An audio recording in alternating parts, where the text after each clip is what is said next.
Assalamualaikum. Perkenalkan, saya Mei Fitri Nurhayani, salah satu mahasiswa PPG calon guru gelombang 2 tahun 2024. Kali ini saya akan mengajak kalian untuk menilik bersama kasus yang sangat marak terjadi di sekolah. Tidak lain dan tidak bukan, bullying.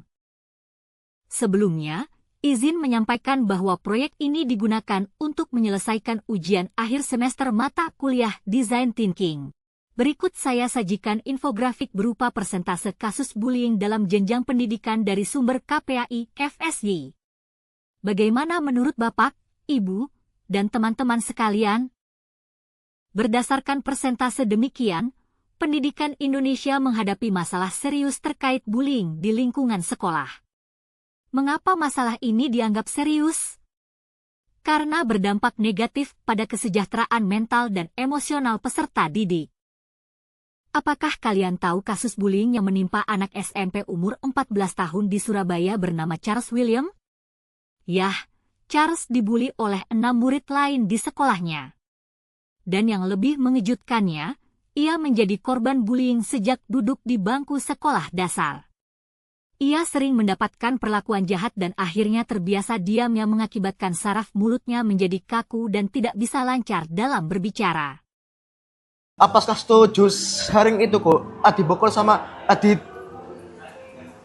tendang kok sama itu kok sama itu kok kemaluannya remas-remas kok juga pernah kok ancam pakai itu kok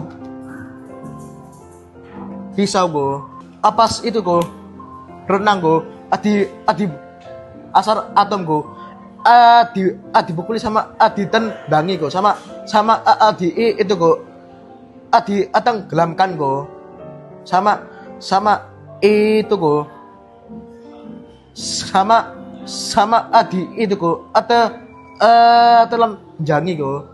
Ditelanjangi? Di tengah umum? Iya, atau di kamar mandi? Umum, Gus.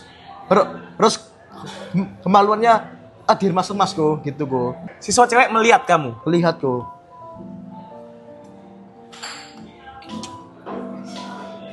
Gila ya, arek zaman saiki ya. Umur 14 ya. Surat. Sangat miris dan menyesakan bukan? Peristiwa negatif telah jauh melampaui potensinya untuk merusak dan menghancurkan hidup seseorang, meskipun selalu ada kesempatan bagi korban untuk mengatasi trauma. Pendekatan design thinking menawarkan kerangka kerja yang sistematis dan empatik untuk mengatasi masalah bullying di sekolah, menciptakan kesetaraan dan empati pada warga sekolah terutama pada peserta didik, agar diskriminasi seperti ini tidak terulang lagi. Tahapan pertama yakni empati dengan mengidentifikasi faktor-faktor penyebab bullying seperti kurangnya edukasi dan kesadaran akan dampaknya. Tahap kedua menetapkan pada isu kurangnya kebijakan anti-bullying dan dukungan emosional bagi korban. Tahap ketiga ideasi, mengembangkan program edukasi dan kampanye kesadaran yang melibatkan semua pihak di sekolah baik, sehingga tidak lagi ada superioritas antar peserta didik. Tahap selanjutnya yakni membuat prototipe seperti menciptakan alat bantu visual tentang pencegahan dan penanganan kekerasan di lingkungan sekolah, menghubungi saluran KPAI untuk melaporkan kasus bullying yang dialami. Selain itu, sekolah sebaiknya memasang kamera pengawas atau CCTV di beberapa lokasi untuk memantau tindakan bullying yang mungkin terjadi. Dengan menerapkan design thinking, kita dapat memahami perspektif korban bullying. Beberapa langkah dapat diambil yakni pertama, menciptakan ruang aman bagi korban untuk membagikan pengalaman mereka. Kedua, bersikap terbuka, sehingga korban merasa dihargai dan didengar bukan dihakimi. Ketiga, sarankan korban untuk mendapatkan dukungan, baik dari orang tua, guru, atau komunitas seperti Komunitas Perlindungan Anak Indonesia. Keempat, sarankan ia untuk mencatat dan melaporkan insiden bullying yang dialami.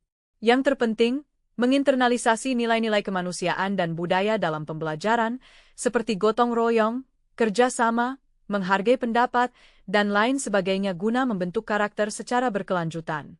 Mari menjadi individu hebat dengan menjadi pahlawan bukan penindas. Bersama, kita bisa menciptakan sekolah yang aman dan ramah bagi semua orang.